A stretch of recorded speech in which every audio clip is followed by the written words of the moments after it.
Bismillahirrahmanirrahim. Assalamualaikum warahmatullahi wabarakatuh.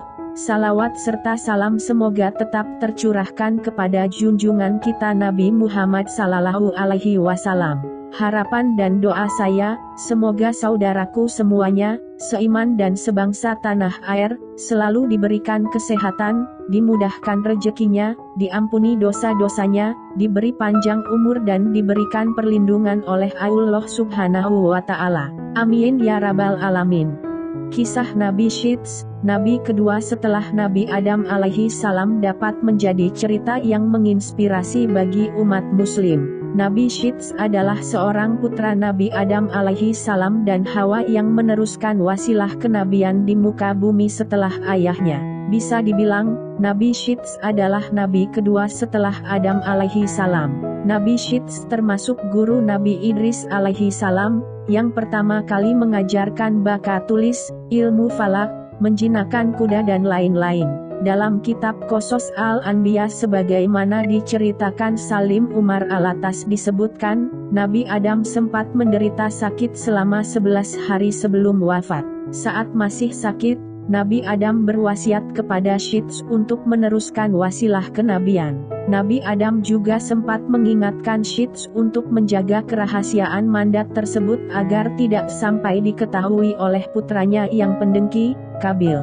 Menurut Ibnu Abbas, Syits dilahirkan ketika Nabi Adam berusia sekitar 930 tahun.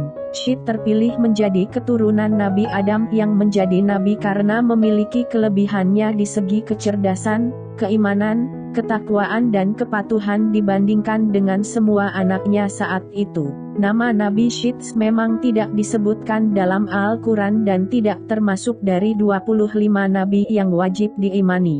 Namun, kisahnya dari sejumlah riwayat tentu memiliki banyak hikmah yang dapat dipetik.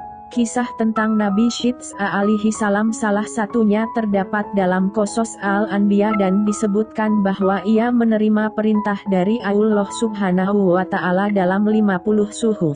Kisah awal kelahiran Nabi Syits sendiri memang bermula dari peristiwa pembunuhan Qabil terhadap Habil. Qabil bisa disebut sebagai awal mula angkara murka di muka bumi setelah Nabi Adam diturunkan ke dunia. Setelah Adam mengetahui Habil terbunuh, selama setahun dia tidak tertawa dan tidak bergaul dengan Hawa. Maka, Allah berfirman kepadanya, "Hai Adam, sampai kapan tangisan dan kesedihan ini? Sesungguhnya aku akan memberikan pengganti dari anak itu untukmu dengan anak yang terpercaya dan akan menjadi nabi, dan dari keturunannya akan kujadikan para nabi hingga hari kiamat. Tandanya adalah dia akan dilahirkan sendirian, tidak mempunyai saudara sekandung. Apabila lahir anak itu, namailah dia Syits." Dalam bahasa Suryani, nama tersebut, Syits, berarti hamba Allah. Ketika Hawa mengandung sang anak yakni Syits, kandungannya tidak terasa berat dan dia melahirkannya tanpa dengan susah payah. Hawa melahirkan Syits beberapa tahun setelah terjadinya pembunuhan Habil oleh saudaranya sendiri, Qabil. Sebelum Nabi Adam wafat, Syits menerima beberapa wasiat dari ayahnya termasuk perintah untuk memerangi Qabil yang durjana. Nabi Adam memberitahukan Syits tentang akan terjadinya topan dan kehancuran alam. Selain itu diajarkan pula kepadanya tentang waktu-waktu ibadah dalam sehari semalam. Dikeluarkan juga seutas tali dari sutera yang memuat gambaran tentang para nabi dan orang-orang yang akan menguasai dunia. Tali tersebut diturunkan kepada Adam dari surga dan diberikannya kepada Syits untuk dilipat dan disimpan di dalam tabut, sejenis peti, yang harus terkunci. Adam lalu mencabut beberapa lembar rambut dari janggutnya dan meletakkannya ke dalam tabut sambil berkata, "Hai anakku, ambillah rambut-rambut ini, dan bawalah bersamamu ketika menghadapi urusan yang penting. Rambut-rambut ini akan membantumu mengalahkan musuh selama masih ada bersamamu. Apabila engkau melihat rambut-rambut tersebut memutih, maka ketahuilah bahwa ajalmu telah dekat dan engkau akan meninggal pada tahun itu." Kemudian Nabi Adam mencopot cincinnya dan memberikannya kepada Syits, serta menyerahkan tabut dan suhuf yang telah diturunkan kepadanya. Adam berkata, "Wahai anakku, perangilah saudaramu, Qabil." sesungguhnya Allah akan menolongmu untuk mengalahkannya. Demikianlah wasiat terakhir yang disampaikan oleh Adam kepada anaknya, Syits. Setelah kematian ayahnya yaitu Nabi Adam alaihi salam, dia memimpin anak-anak Nabi Adam dan dia memimpin dengan keadilan, dia memimpin dengan hukum Allah, dan dia membawa persatuan di antara orang-orang yang bersamanya. Tetapi syaiton tidak begitu saja menghentikan rencananya untuk menjerumuskan anak cucu Nabi Adam ke dalam neraka di pihak lain. Kabil dan keturunannya berkembang dan terus berkembang melebihi orang-orang yang bersama Syits. Kabil dia memiliki keagresifan dalam perilakunya, dia serakah dan sombong, dia memiliki karakter yang keras sehingga sulit untuk bergaul dengan Syits. Lalu apa yang dilakukannya? Dia memutuskan untuk pergi, meninggalkan, dan memutuskan pergi sendiri ke suatu tempat yang sangat jauh. Kabil memutuskan untuk pergi ke lembah dan pergi ke dataran rendah di suatu tempat yang lebih jauh. Sementara Syits alaihi salam telah menerima perintah dari Allah subhanahu wa ta'ala di dalam syariatnya bahwa dilarang untuk bercampur atau berbaur bersama orang-orang yang telah pergi ke pihak lain tersebut, yaitu golongan Kabil. Lalu ada sebuah tanda perbedaan, para pria dari pihak Kabil memiliki wajah yang jelek, sementara para wanitanya memiliki wajah yang cantik. Dan di tempat Syits alaihi salam, para pria di sana memiliki wajah yang tampan sementara para wanitanya jelek. Berdasarkan riwayat, dikisahkan bahwa iblis, dia merubah dirinya dalam bentuk seorang lelaki muda layaknya seorang pencari kerja dan dia pergi ke pandai besi yang biasa bekerja dengan logam dan dia bekerja untuk pandai besi tersebut. Dan apa yang dilakukannya? Iblis menciptakan sebuah seruling dan dengan seruling tersebut dia keluar dan dia memperkenalkan seruling itu ke semua orang. Perlahan dia membuat suara-suara musik dari seruling, suara yang orang-orang belum pernah dengar sebelumnya karena saat itu adalah permulaan zaman kehidupan manusia dan kemudian iblis menciptakan sebuah benda kecil dan menabuhnya. Semua orang terkejut. Suara apa itu? Dan mereka menghampirinya dan menyaksikan. Lalu iblis meraih sebuah logam dan menabuhnya, lalu terbentuklah sebuah suara dan orang-orang tertarik untuk datang. Wow, orang-orang ini pintar, mereka jauh lebih maju dari kita dan mereka pun begitu asyik menikmatinya dan mereka perlahan mulai melupakan perintah-perintah Allah subhanahu wa ta'ala. Di lain pihak, Syits alaihi salam tetap istiqomah dalam mengingatkan umatnya dan dia tetap memberitahukan umatnya mana yang benar dan mana yang salah dan lainnya. Dalam hal ini, kita temukan bahwa iblis sedang mengajarkan mereka cara melakukan kejahatan, cara menciptakan kejahatan. Sehingga seruling pun dibuat dan suaranya sangat indah.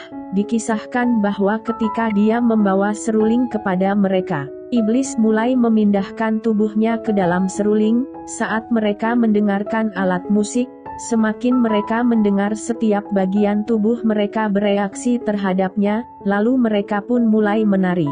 Inilah cara mereka mengenalkan alat musik kepada dunia dan melalui alat musik, iblis menguasai mereka. Mereka benar-benar menyisihkan di satu hari dan malam. Dan hebatnya hingga hari ini terus berlangsung, mereka mengatur di malam itu di mana mereka akan membuat suara-suara tersebut. Semua orang datang dan semua orang mendengarkannya. Akhirnya semua orang benar-benar berpesta hingga datang waktu di mana sebagian pemuda dari pihak Syits alaihi salam dikunjungi iblis dan apa yang dilakukannya terhadap mereka beberapa tertarik. Dia mendatangi dan iblis membuat keraguan di dalam hati mereka. Dia membuat mereka bertanya-tanya, syaitan membuat mereka mempertanyakan hukum Allah subhanahu wa ta'ala, mengapa kita dilarang untuk berhubungan dengan sepupu kita ini, dengan kerabat kita ini, apa maksud hukumnya, apa alasannya. Sebegitu burukkah mereka? Dikisahkan orang-orang yang berada di pegunungan, kaum Nabi Syits alaihi salam, mulai mendengarkan samar-samar suara seruling ini, dan mereka mendengarkan dengan seksama suara seruling. Mereka menyukai suaranya dan mereka mendatangi arah suara tersebut. Para pria ini, Mereka melihat wanita-wanita yang ada di bawah gunung. Sebagian dari mereka memutuskan, mari kita lihat apa yang sedang terjadi. Lalu mereka turun dari gunung, dan dari beberapa jarak mereka memperhatikan. Mereka telah melihat dan itu menarik perhatian mereka. Bayangkan, mereka tidak berniat untuk berbuat jahat. Namun ketika mereka melihat semua orang sedang berpesta, apa yang mereka lihat? Mereka melihat wanita-wanita yang sangat cantik, lalu mereka pun datang mendekat, dan ketika mereka semakin mendekat, mereka terlihat oleh wanita-wanita kaum Qabil. Mereka adalah pria-pria yang tampan dan gagah dari kaum Nabi Syits alaihi salam, sehingga para wanita-wanita dari kaum Qabil mulai menggunakan apa yang biasa disebut dengan tabaruj. Tabaruj yaitu mulai menampakkan kecantikan mereka dan mulai berdandan untuk menarik perhatian. Dan para pria dan wanita mulai bercampur, berbaur, dan melalui musik dan bersama-sama sedemikian rupa, akibatnya interaksi alami dan biologis reaksi di dalam pria dan wanita, dan iblis memainkan perannya, sehingga pergaulan bebas mulai terjadi tanpa batas. Para ulama sepakat bahwa inilah saat awal mulanya zina, inilah saat perzinahan dan hubungan di luar nikah dimulai. Inilah dosa pertama yang dilakukan secara bersama-sama, perlahan tapi pasti, dengan pengenalan dari awal seruling dan musik yang mana disebut sebagai perayaan antara pertemuan pria dan wanita, dan menari.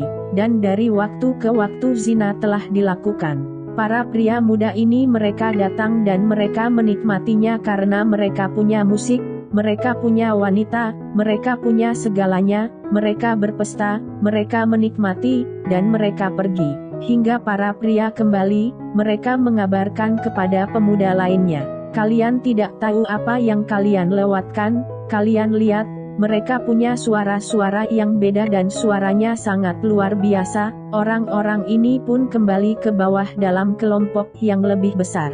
Dan kelompok mereka berkembang dan setiap waktu pesta berlangsung ada orang-orang dari pihak yang satu, kaum Nabi Syits alaihi salam, biasa pergi diam-diam ke pihak yang lainnya. Kaum Qabil mereka biasa melakukan ini. Inilah dosa pertama yang dilakukan secara kolektif. Bersama-sama banyak orang menyukainya, itulah zina, ya zina, perzinahan, persetubuhan di luar nikah. Dosa-dosa lainnya telah dilakukan secara individu dan lihat apa yang terjadi. Bayangkan, saat sebuah dosa dilakukan secara kolektif. Ingatlah orang-orang tidak atau belum melakukan syirik. Syirik adalah ketika manusia melakukan ibadah tertentu membuat sekutu untuk Allah subhanahu wa ta'ala. Dengan cara yang berbeda tersebut, tetapi sedikit demi sedikit iblis sedang menguasai manusia naik ke tingkat kedua, tingkat tiga, tingkat keempat, perlahan-lahan. Dan maka dari itu Allah subhanahu wa ta'ala berfirman di dalam Al-Quran surat An-Nur ayat 21, yang artinya, hai orang-orang yang beriman, janganlah kamu mengikuti langkah-langkah syaiton. Barang siapa yang mengikuti langkah-langkah syaiton, maka sesungguhnya syaiton itu menyuruh mengerjakan perbuatan yang keji dan yang mungkar. Sekiranya tidaklah karena karunia Allah dan rahmat-Nya kepada kamu sekalian, niscaya tidak seorang pun dari kamu bersih dari perbuatan-perbuatan keji dan mungkar itu selama-lamanya, tetapi Allah membersihkan siapa yang dikehendaki-Nya. Dan Allah Maha mendengar lagi Maha mengetahui. Quran Surat An-Nur ayat 21. Syaiton sangatlah pintar, dia mengerti hati manusia sehingga iblis berpikir, aku tidak bisa melakukan saat ini terlalu cepat, mereka masih terlalu dini, maka mereka akan tahu siasatku. Jadi aku akan membawakan kepada mereka segala sesuatu yang akan menggerakkan mereka. Jadi dia membawakan musik, zina. Iblis menggiring mereka sampai ke sana. Lalu Nabi Syits menerima perintah untuk memerangi Qabil dan menghukum Qabil, yang dulu telah membunuh Habil. Berangkatlah beliau dan peperangan terjadi. Hal itu kemudian berujung pada peperangan pertama di muka bumi antara anak-anak Nabi Adam, setelah Nabi Adam diturunkan ke dunia. Dalam peperangan tersebut, Qabil kalah dan akhirnya menjadi tawanan. Kedua tangan Qabil dibelenggu ke atas pundak dan ia ditahan di tempat yang sangat panas hingga meninggal. Singkat cerita, dalam hal ini Nabi Syits alaihi salam memerintahkan, menasihati, dan melarang. Nabi Syits hidup beberapa dekade lagi dan beberapa riwayat, dan ulama menyepakatinya bahwa dari keturunannya datang sebagian besar para nabi, sebagian besar nabi menyambung kepadanya, dan beberapa mengisahkan semua nabi bersambung kepada garis keturunannya, tidak ada yang turun dari Kabil, tetapi dari Nabi Syits alaihi salam, anak Nabi Adam alaihi salam dan Hawa. Sahabat beriman yang dirahmati Allah subhanahu wa ta'ala, demikian yang saya sampaikan, semoga video tersebut bermanfaat bagi kita semua. Amin ya rabbal alamin. Wassalamualaikum warahmatullahi wabarakatuh.